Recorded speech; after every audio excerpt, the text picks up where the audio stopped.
Arteta's system.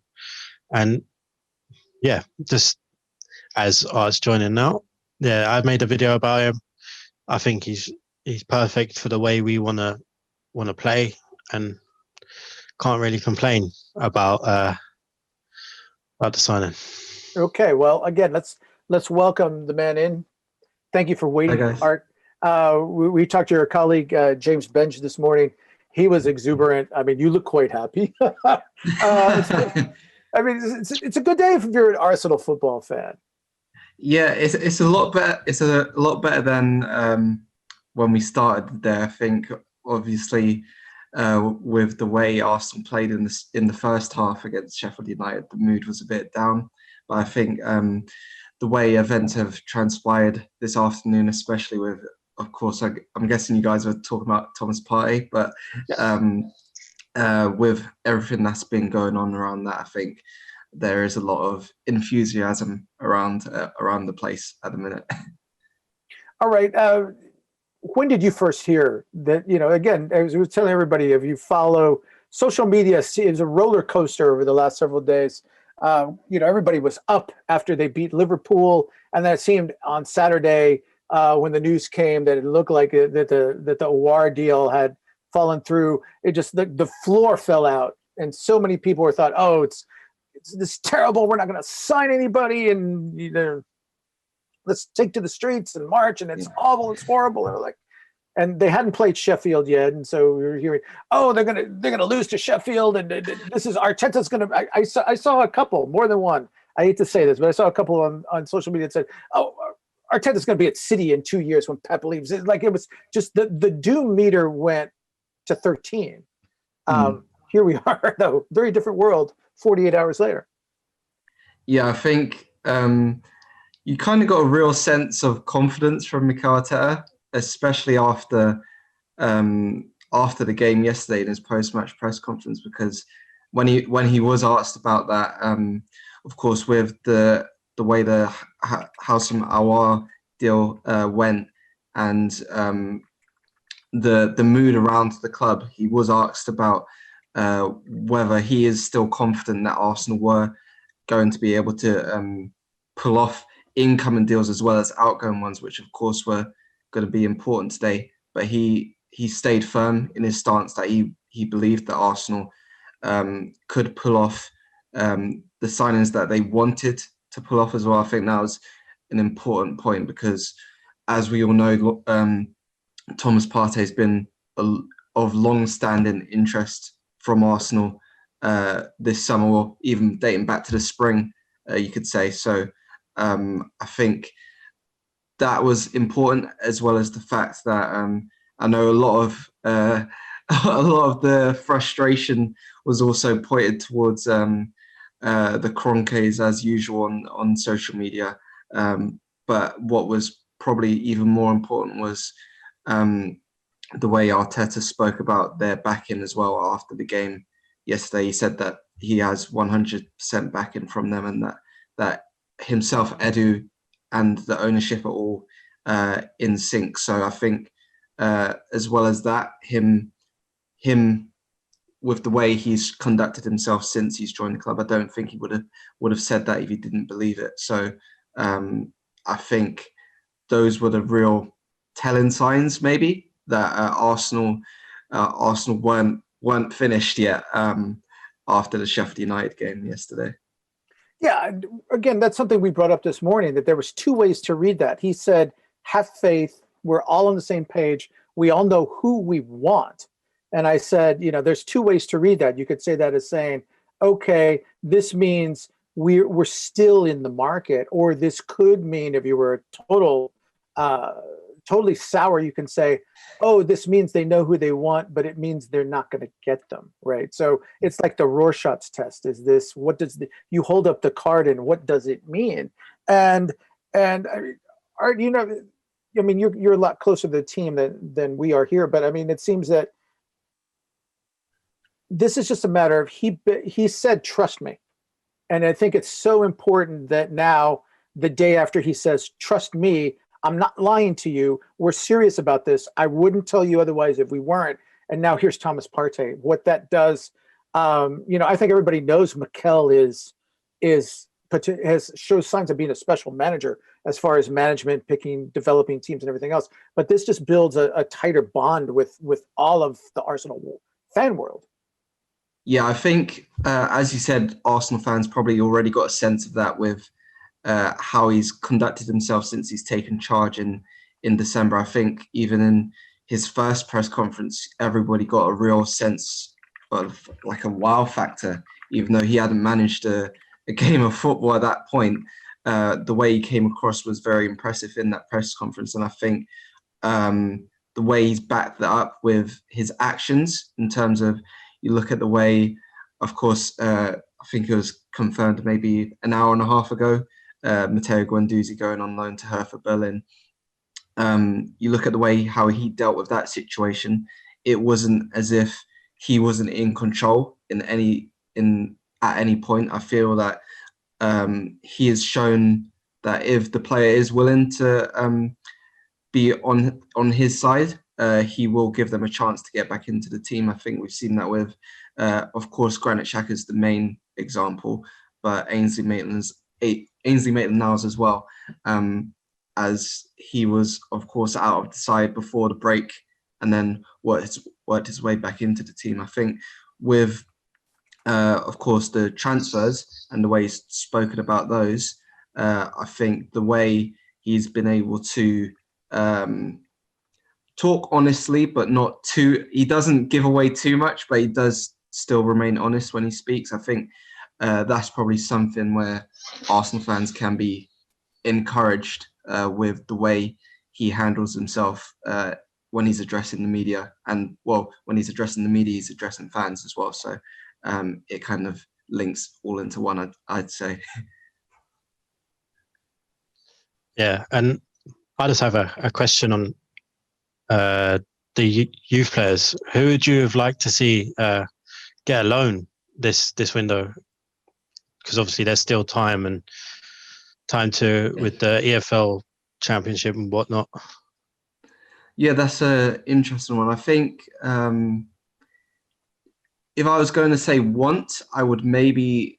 Oh, actually, the main one would probably be Balogun. Although, as we all know, the contract situation may make that a little difficult.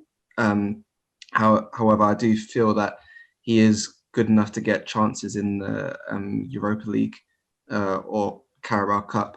Actually, no, maybe not the Carabao Cup now that we've got Manchester City.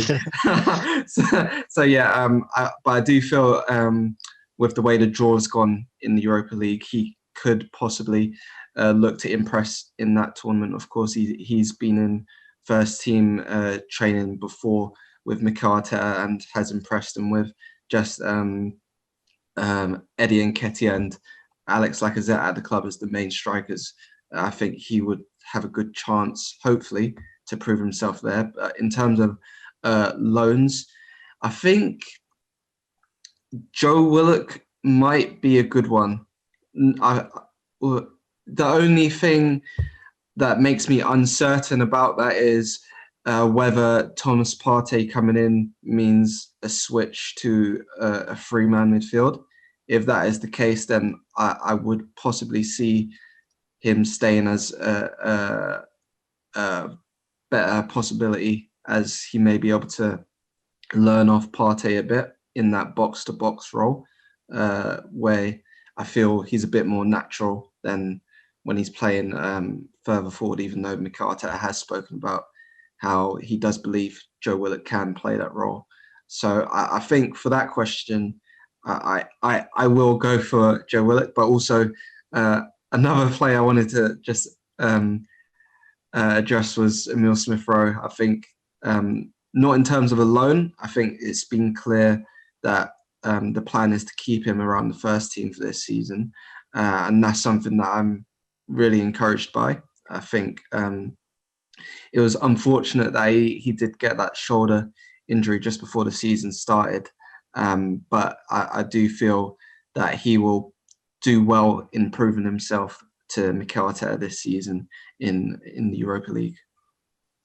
Yeah, I agree. I thought Joe Willock played really, really well as in the midfield too against Liverpool. I thought he had a great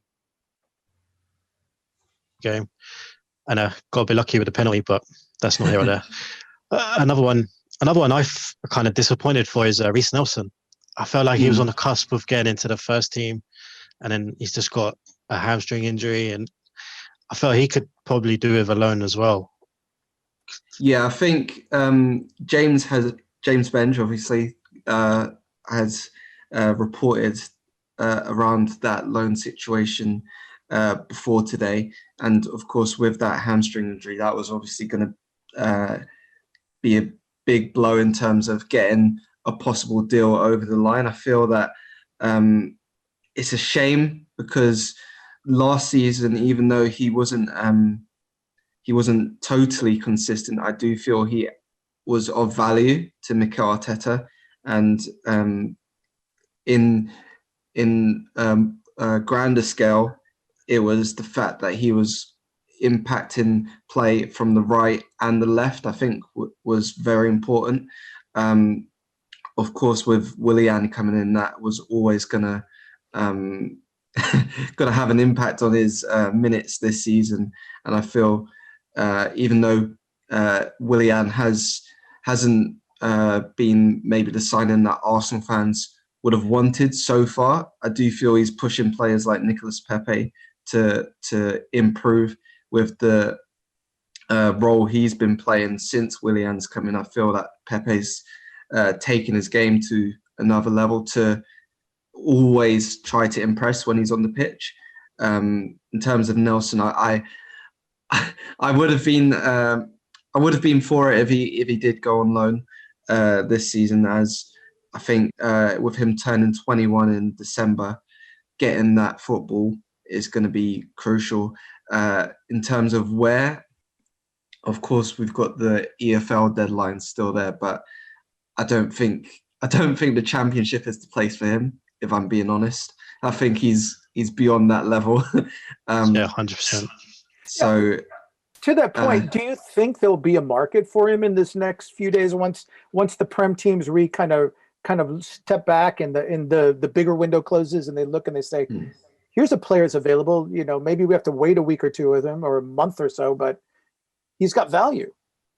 I think there'll definitely be interest there because of the quality that he's had, the quality that he's proven that he has since Mikel Arteta has come into his role as manager now, we can say. But I think in terms of what he needs to push forward, I'm not sure if he'd be able to get that in the Championship, just because he is a level above that standard. I think he is good enough to look to prove himself in the Premier League. That being said, if he does need to play football in this first half of the season, especially regular football, it might be a good 2-3 months for him. Got to remember that we're in October now. But yeah, it might be a good 2-3 month spell to get him rolling, and then see if he can move up to the Premier League in January.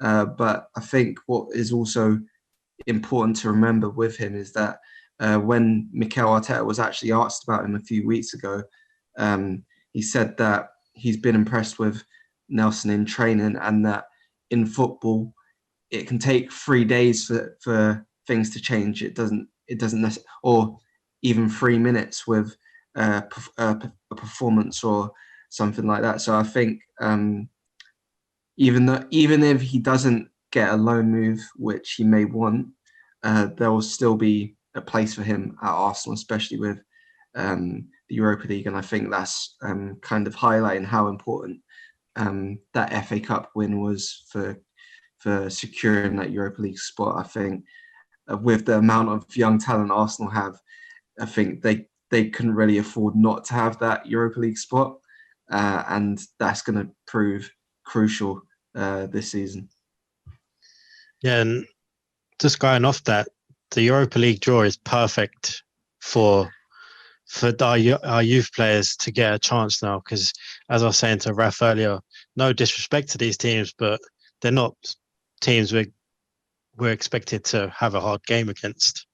Mm. And I think our youth players are going to really get some experience there. And Yeah, I think. Oh, sorry. no, Were you sorry, gonna go? that's fine. I was just going to say, the La Liga have confirmed Arsenal have deposited for Thomas Partey's release clause, so it looks Nice. all set now. There you have it, folks. It's done. So it's just got to get a medical done, and then I think that's it, isn't it? Sign the paperwork. James, Put it in the chat. James reported earlier that the medical was done in Madrid. So I'm guessing that it's just the paperwork he's flying over for, and of course those announcement videos everyone looks forward to. It's going to be interesting what they choose for him. I think They've got to have a bell, surely. he has to be there ringing the bell, like.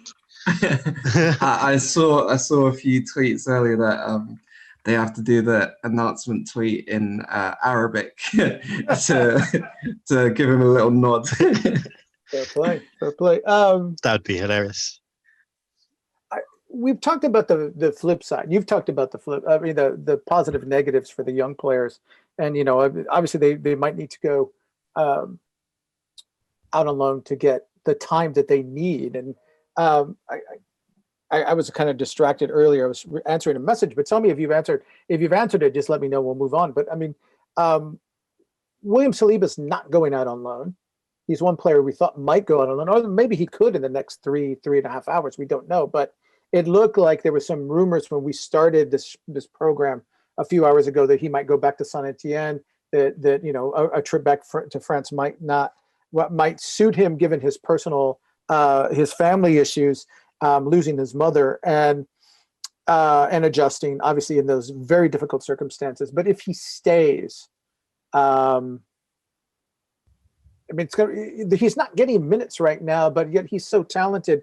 How do you see him fitting in, and how do you see Mikel working him into a rotation if 11 p.m. UK time comes and he's still at London, still at Colney? Yeah, I think the main point that Mikel has spoken about, is especially in the past week, has been the fact that Saliba didn't get the transition year that he and the club wanted for him. And this next 3 hours or so is going to be about making the right decision for his future. I think in terms of a loan deal, that would have been completely understandable given his current circumstances. But when you look from more of a footballing sense, if he does have that year under Mikel, we've got to remember that he's only 19 years old still. He's a very long-term investment from the club. And I don't think, even though we've all seen how talented he is, he wasn't going to be the answer for the 2020-21 season. He was always going to be more of a long-term addition to the squad. And I feel that in terms of if he doesn't move out on loan before the deadline, it's going to be another case of use the Europa League to get your confidence up, get some minutes under your belt and prove yourself there. And I think if he does that, he will possibly have a chance to fight for a place in the first team. But I think that may be a little bit unlikely just because of how openly Mikel has spoken about wanting to give him that transition year, and throwing him into the deep end might not be the best thing for that. But yeah, I think you've got to also factor in that Arsenal have Shkodran Mustafi, Socrates, and Callum Chambers and Pablo Mari all to come back from injury. So I don't think there would be a huge amount of pressure on him if he was to stay. And I don't think that'd be the worst thing in the world. I do feel that even if he wasn't to get as much game time as maybe people would have first thought he would when he returned from Saint Etienne in the summer, that may not be the worst thing. And I feel having especially David Luiz still at the club can help him if he doesn't go out on loan. I think the role that David Luiz played with Bukayo Saka, Gabriel Martinelli, and even Kieran Tierney last season, in terms of helping them settle into the club, into the first team environment, was crucial. And I think he could do a similar job for Saliba if Saliba doesn't go out on loan. All right, Art, we're going to feed you some questions from the gallery out there. First one, obviously a guy he's right behind us, all of us. What's your take? What's your position on Mesut Ozil's role? Does he have a role right now with this club this year? What do you think they're going to do? So, from a personal point of view, I would be inclined to use him as much as possible. From if I was Mikel Arteta, I feel that everyone knows he's spoken. Özil has spoken about wanting to stay at the club until his contract expires next summer. So why not use him? I feel that with him, especially being a regular presence in training, there is a use for him in the side. I think we saw that when Mikel Arteta first came into the job, with how frequently he used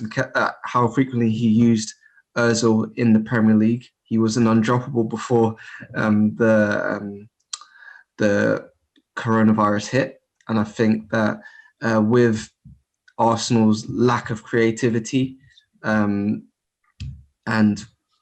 being unsuccessful so far in the pursuit for Houssem Aouar, I think it would be a mistake not to even give him a try. That being said, I do find it difficult to see Özil just being thrown straight back into the team.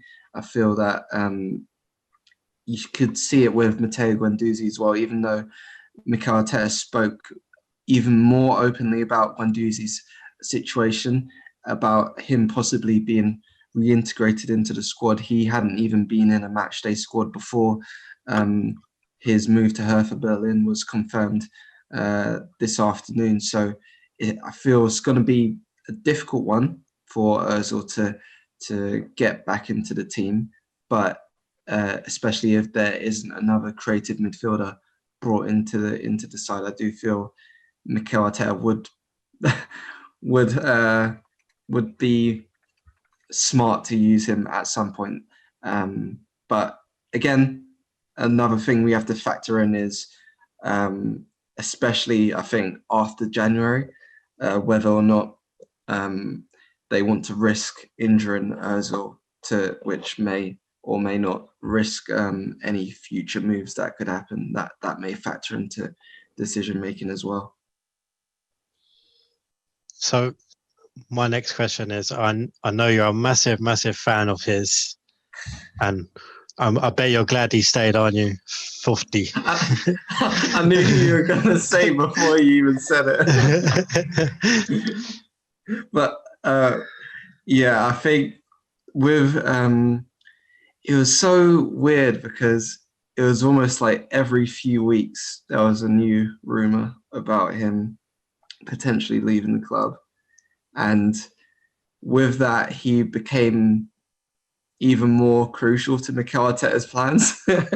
And I think especially with his role in the FA Cup run and how he's performed so far this season, apart from the performance at Anfield in the Premier League, because that was a poor performance, no one can hide away from that. I think he's proven himself yet again, and Mikel Arteta did highlight that when we came back from the break in June. He said that his attitude had changed for the positive in June after lockdown, and I think if anyone is an example to players like Matteo Guendouzi and Mesut Özil, it's Ainsley Maitland-Niles, because when you looked at his situation in, say, March, it did look very bleak, but he's been able to fight for his place in the side and deservedly keep it. I think when you look at Arsenal's situation now, he's arguably the first choice left wing back, I think that's arguable because of the job Bukayo Saka does there as well. But when you look at it, I feel that what those two offer is so much more than what is offered by Sead Kolasinac, for example, who's a natural in that position. And then when you factor in Maitland-Niles can also cover right wing back, and then he hasn't even been given a chance in his natural position of midfield yet. I think it was a no-brainer to keep him, and I feel players like him have gone slightly undervalued in today's game anyway. I feel a lot of people may turn their nose up at him because he may just be a utility man, but but those are the players that are almost the most important in your squad, because when you get those injuries at key times in the seasons, those are the players that are going to step up for you. And I feel he's well worth keeping for this season and beyond. Well, I mean, just for the penalties, he's well worth keeping. I want him to teach me how to take penalties. So. It's just unbelievable. You say that, Art, but we saw a sea change. I mean, we saw it in our comments. We saw everything else. That certainly after the FA Cup final, that's I think when the stories of him being sold were greatest. Right before that, then he played so well and contributed so much to them winning that cup that there was this flood of reconsideration and remorse. Like, please don't leave. All the little hearts and everything else, it was very, very, very kind of teen romance, but it was very sweet. It's kind of people like, we see that must have been very gratifying for you. Yeah, I think it's very weird because a lot of opinion can get swayed, I think, very quickly. Yeah, but I do feel that especially in the case of Maitland-Niles, the tone changed very quickly with how crucial he was to the FA Cup run, as you said. But when you look at what he's done since he's got into the team under Arsene Wenger, he's done the same job, and it's only now he's properly getting credit for it. And I think that's possibly to do with the success of the team, of course. But you've also got to look at the fact that how narratives can be shaped in this landscape, because if you rewind back to September last year, it was when he gave that interview where he admitted he wasn't a right back. It wasn't his favoured position, and he kind of got tarred with that brush of not wanting to give everything for Arsenal, and I think that may have shaped some opinion. But if you're looking at the harsh realities, he didn't speak about anything other than what was his truth at the time. And I think players, not just Maitland-Niles, but players shouldn't really be chastised for speaking the truth, saying that they're not playing in their favoured position when it's quite evident that they're not. That being said, it had been he hadn't been playing in his favoured position since he broke into the team in the 2017-18 season. So I think there's a lot of context that needs to be kept with discussions around players, not just Ainsley Maitland-Niles, of course, but I feel in terms of the way stuff like that works, I feel a lot of people need to keep context in their head, and that will maybe see a less frequent changing of the tides, I guess, in the tone people speak about players. And that's at any club, not just Arsenal. All right, we reached the bottom of the hour. We've spent the first half of it with Art de Roche from Football.London. Are you agreeable to a few more minutes with us? Yeah, that's fine. Yeah. Okay. All right. Well, I actually have one question. So you're correspondent for West Ham. Sam Ingersoll. Yeah. He's Yeah. just tweeted, understand Jack Wilshere has had his contract at West Ham cancelled by mutual consent.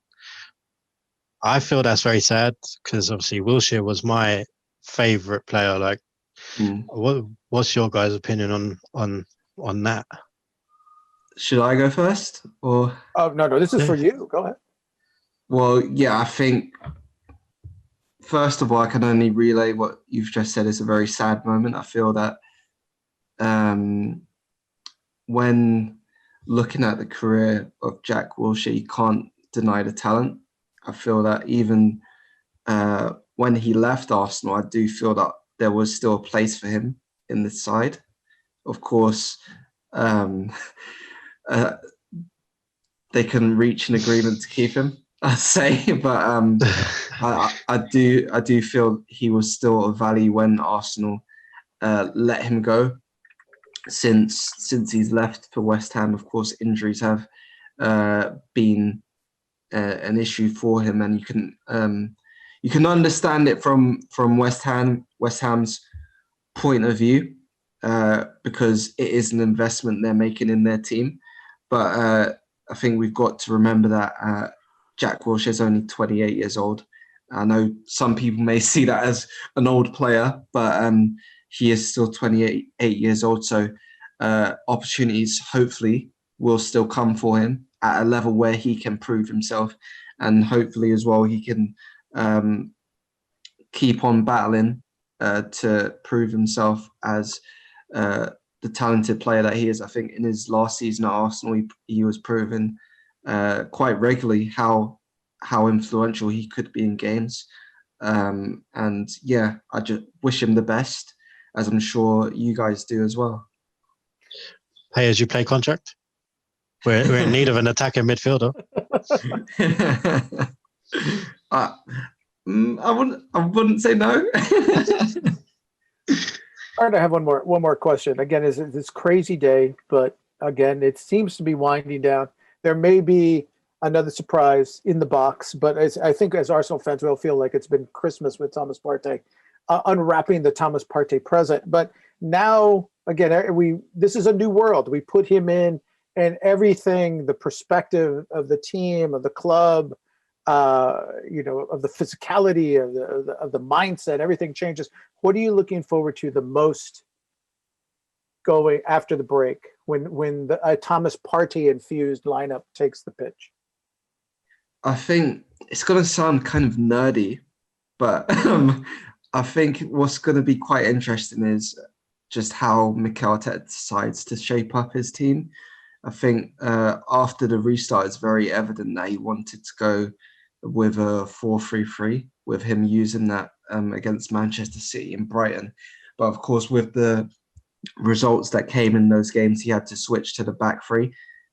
In the last two games in particular, against Liverpool and Sheffield United, you've seen kind of more of a fluid shape where it's kind of switched between a back three and a back four, and a 3-man midfield and a 2-man midfield at the base of midfield. And I think it's going to be very interesting to see how Arteta decides to shape up the team. I think it may be more likely that it turns into a 4-3-3 with Partey as a box-to-box midfielder, and having that player that's going to be able to drive Arsenal forward is going to be really exciting, I feel, because especially in that first half against Sheffield United, Arsenal just lacked any sort of drive on the right-hand side of midfield. There was just, even though I do feel El Neni has done well since he's come back from Besiktas in the opening weeks of the season, yesterday he was just very sideways in the first half. And I think having someone who's ready to take the ball forward is going to be a major part of what Mikel Arteta wants from his Arsenal side. Also, what I'm looking forward to after the international break is seeing Nicolas Pepe again. I feel the way he's been managed so far this season has been great, even though he hasn't been given the starts most would have expected after last season. I feel the way himself and Arteta have approached using substitutes in these games have been great, really, because especially in Pepe's case, he's come on every time and tried to prove something. At Fulham, he was very bright when he came on. The same against West Ham. He wasn't as great against Liverpool when he came on. Of course, he had a better performance when he started, and that was interestingly off the left-hand side. But I do feel that now is probably the time for him to replace Willian after the break in the starting lineup, and that's something else that I'm really looking forward to. Also, Emil Smith-Rowe. I'll just get that one in quickly. Many things. So many things. But nice problems to have. There's no shortage of items. We've been spending all of this hour with Art de Roche from Football.London. Second time you've joined us, Art. Wonderful to have you here. Keep coming back. We love your input and love picking your brain. Ryan, do you have one final question before we let Art get on with digging further into this transfer? No, I just want to say your enthusiasm is so infectious. I haven't smiled this much all day. And I just want to say your tweets are the best. The Football Manager ones. I'm just an idiot on Twitter. I just try to have fun with it, I guess. I don't try to take myself too seriously. The Gunnosaurus one today killed me. Hopefully there's a few more good tweets tonight from myself and loads of people across Arsenal Twitter. Hopefully there's more to come. It's party time, so let's do it. I'll let you run to party, but thank you, sir. It's always great to have you here on the pod. And we're going to turn it. We still have a little bit left in this hour. We've been taking questions, requests. Ryan can tell you he takes most of them. Sam does too, from our followers. Saying, when are we going to come? When can we come on? When are we going to come on? We're going to start bringing you on for the remainder of the show. We want to hear your feedback. Obviously, all those of you who are out in the chat, send us your comments in the chat. Send us your feedback in the chat. We love to see it. But actually, we're going to bring some of you on, and we're going to see your faces. We're going to hear your voices, and we're going to hear what you think of Partey Day. So, all right. Ryan, do we have our next guest? I mean, you're welcome to stay. We're not trying to kick you off in any respect, Art. But I'm just wondering if I'll jump out when the next guest comes in. another obligation. But no, I mean, we're happy. We're thrilled to have you here. So. Our next guest is at 8:00. So if you want to stay till 8, okay, I can stay till 8. That's fine. Okay, well then let's keep the conversation going. We talked about the young. Let's talk about a little bit about the old, because we kicked this topic around on or older. There's not an old squad. Maybe Willian, it's David Luiz are like a little old, but those guys seem like they've kind of cut a deal with Father Time, at least in the short term. But we were talking about this fact that, a lot of assumptions. Lacazette's going to leave, that, there was going to be a clear out. We thought Özil might be gone at a certain point. Mustafi might be gone, and a clear out of age. But we look at it now. We were talking about this a week or two ago. Coming out of the summer break, it looks like with some of the decisions he's made, obviously Maitland-Niles is still here. Saka's important, but Mikel really seems to be looking at a veteran bench. He doesn't want to be caught in a situation where he's in a tied match and he's having to lean too heavily on youngsters. Do you get that sense, or what do you feel in terms of balance that Mikel's going to try to accomplish with the players on hand? Yeah, I think that's a really important point to raise, because when you look at Arsenal last season and you look at the fact that two of their player of the season candidates were 18 years old at the time, for how positive it is for them, it's not really a great reflection on the squad, I'd say. And Mikel Arteta did stress very often towards the back end of last season that he didn't want to rely on these youngsters for such long periods of time. And I think we really saw that with the way he used Bukayo Saka after the restart, because in the first 3 weeks of the restart, I believe he was involved in maybe 5 of the 6 matches. Yeah. And then after that, he was, I think he only started once and came off the bench twice and was an unused substitute in 3 games. My numbers might be a little bit off on that, but it's somewhere around that. And of course, he didn't play in either the FA Cup semi-final or the final. So I think the balance has really been something that Mikel Arteta has wanted to bring into the squad. And we saw that with Willian coming in. Of course, 32 years old, may seem a bit old for some people, but in terms of the experience it brings and what it means for players like Nelson, Smith Rowe, and of course even Pepe, now we're seeing with the way the season started, it can be used as a vehicle to push the team forward. And I think that kind of idea was very clear from last season, and the way that Mikel Arteta has backed that up with, of course, the business this summer, but also keeping David Luiz as well at centre back. I think that was just as important, because people may like to look at the kind of high profile mistakes he makes, but there's no questioning that he is a key part of Mikel Arteta's plans, and that was evident throughout last season. So I think having those players around the younger players, and you can add Pierre-Emerick Aubameyang into that list as well, of course, with him turning 31 this summer.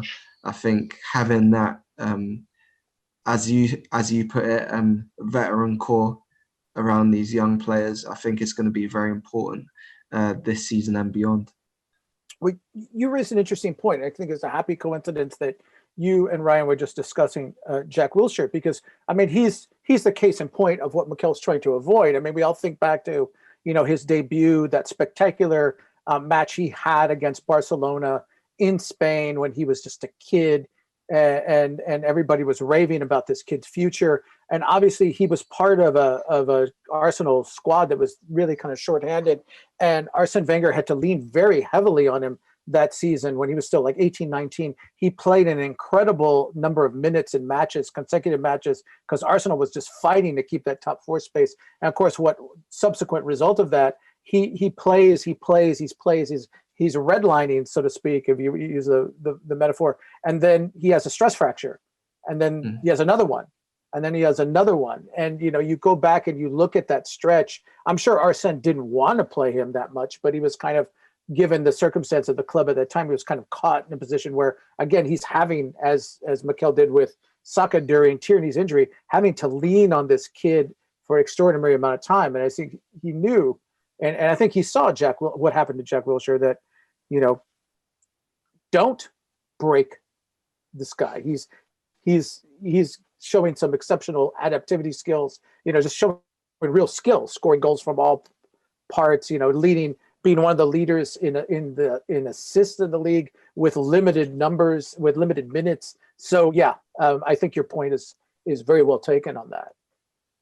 Yeah, I think with Jack Wilshere as well, I did actually kind of reference that in point to Saka in a piece maybe a month ago or so. Obviously, I can't remember when, because the time just has seemed to fly by this summer. But yeah, with the way he played in that season, I think he played over 50 games for Arsenal, went straight into summer internationals with England. And then I was actually at the game at the Emirates Cup in 2011, where he played about 7 minutes against New York Red Bulls and then had to come off.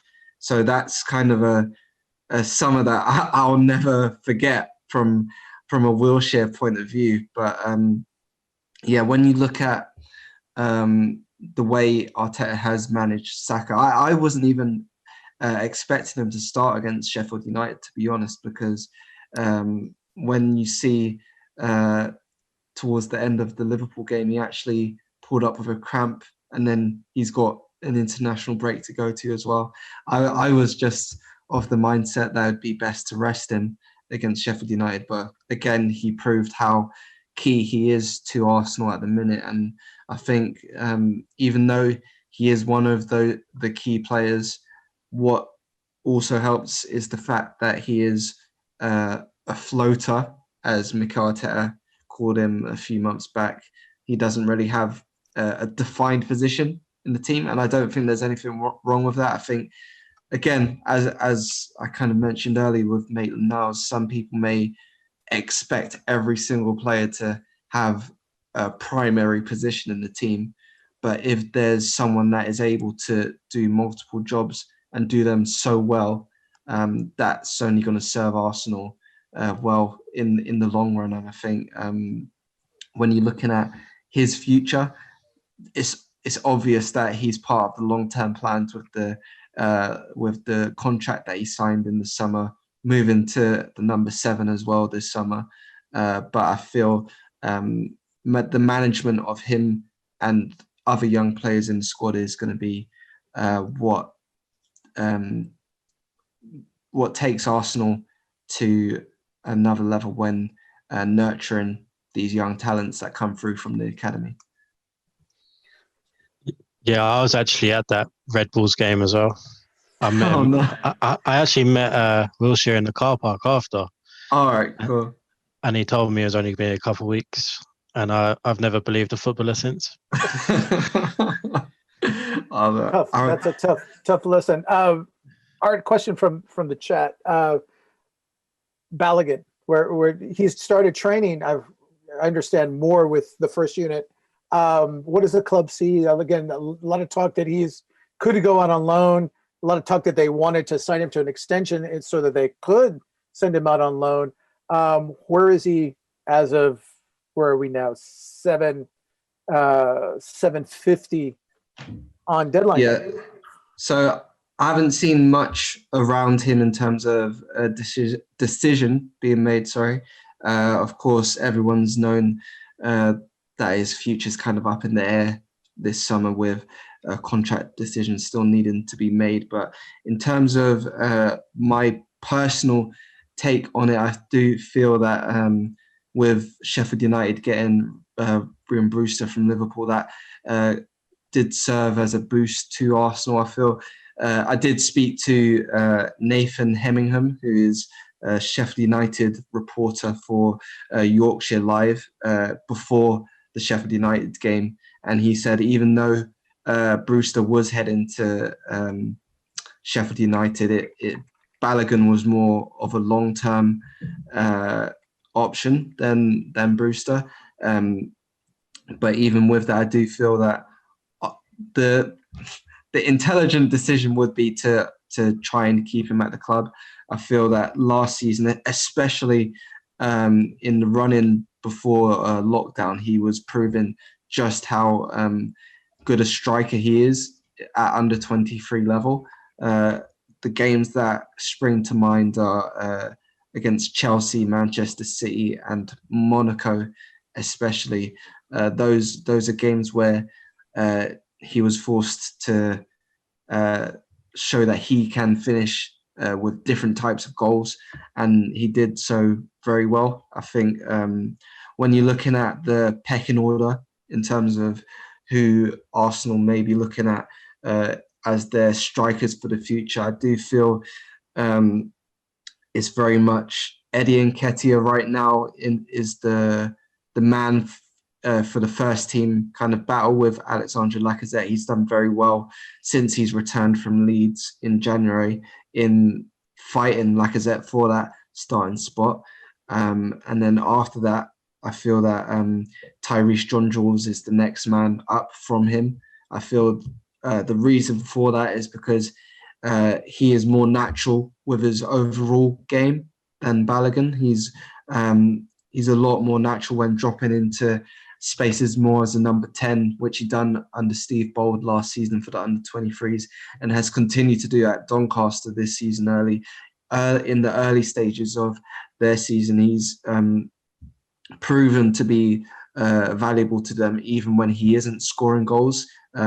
In their most recent match, he didn't score but played a part in 2 of their goals and won man of the match voted by their fans. So they're seeing the value in having him in the side even if he doesn't score goals. And I think that's something that Mikel Arteta really did like from him last season. And we saw that with him almost being given a debut against Leeds United in the FA Cup semi-final. I remember asking Mikel Arteta about that after the game, a few days after the game, and he said he was this close to actually giving him a debut that night. But of course, Tyrese John-Jules now has the opportunity to prove himself again in League One. I think with the contract situation with Balogun still needed to be tied up, that may make a loan move a little more unlikely. However, me and Ryan were discussing it a bit earlier. I do feel that the Europa League should give him a good chance to prove himself again to Mikel Arteta, because he has been involved in first team training. And with the draw that Arsenal got, it is, with all respect to the teams in the draw, it is a favourable draw for Arsenal. And with rotation, it's going to be needed at that point, with games against Manchester City, Leicester City, Manchester United coming up in that October, November time. I feel that could be a good time for him to get a chance to prove himself under Mikel Arteta. Yeah, just going on to Tyrese John-Jules. His goal for Doncaster on his debut, I think it was unbelievable, wasn't it? Yeah, I think it was his second game, but against Charlton, I believe. But yeah, that was great to see. And I think what's kind of wild is, I don't know if you guys saw it, but earlier today he announced that he's joined up with Rock Nation Sports, of course, Jay-Z's brand, which has players like Romelu Lukaku signed to them. So that's a very interesting one, I think, and it shows, I guess, how highly thought of he is, not just at Arsenal, but in the world of football, to be able to have the backing of a brand like that. And just staying with the youth, I know we've watched them quite a lot. In program notes, both Joe Willock and Reece Nelson have said that Miguel Aziz is the next one that's gonna break through. I think he's brilliant. I've watched him a few times, and I think definitely he has a place in our midfield in the future. Yeah. I think with Aziz, the important thing I feel is a lot of people see clips of him on Twitter, and in a lot of those clips, it's just the attacking side of his game they see. But when you actually watch him for a full 90 minutes, you do see that he's got both sides to his game, that he is capable of doing the defensive work as well as the attacking stuff. And I think he I'm not struggles too harsh of a word, because he was only just integrated into the under-23s in January. But in those games, there were times against Manchester City, for example, where the need for him to develop at that level was still evident. But I do feel that he is a player that is exciting for the future. And when you look at what Arsenal's midfield needs, I feel that he could be a good fit for that. And I also feel that in terms of the creativity side, Sergeant Catalan is also someone that I'm looking forward to see develop this season as well for the under-23s. Yeah, I mentioned George Lewis earlier as well. What's your opinion on him? I know he was a new signing this summer as well. Yeah, I'm not going to lie, I haven't seen too much of him, but I do feel in terms of the direction Arsenal are looking to go in. I feel with him being a very direct winger, he can be of use to Mikel Arteta maybe a season or two down the line. Of course, with the amount of wide players currently involved in the first team, it may be a bit difficult for him to break through now. But with him scoring, I believe he scored on his under-23s debut, and having impressed since then, he'll without doubt have the time to develop at Arsenal, and hopefully they've learned from their lessons over the past 5 years or so with Jeffrey Adelaide, Ishmael Benazir, Donny Amal, and that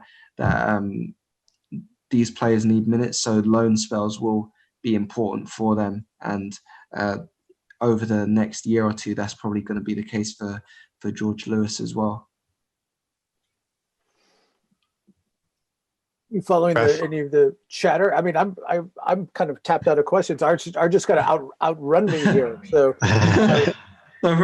that's all right. I mean, I can drop out now if you've got your next guest. No, we're very happy to have you on. Yeah, I'm enjoying talking to you about the youth team. That's like, yeah. I love the prospects we have, and I love talking about them. I do think we've got very good. I think one to look out for from a personal point of view is Matt Smith. I do think he does go under the radar, where with him not being one of the flashier players amongst the 23s. Of course, he's on loan at Swindon Town this season, where he's already having an impact on their team in terms of the job he's doing in their midfield. Because another one where a couple of seasons ago, where clips were surfacing on Twitter, everybody was seeing what he could do in and around the box. But last season, Steve Bold really did make an effort to move him back to almost a holding midfield role, where he was in front of the back line, playing that kind of Granit Xhaka role for the 23s, where he did excel, in my opinion. And this loan spell with Swindon has come at the right time for him. But even there, I think he's taken his game to another level so far, because in terms of the interceptions that he's making, they're directly leading to goals as well for Swindon. So I think he's one to look out for. Of course, FA Cup winner Matt Smith.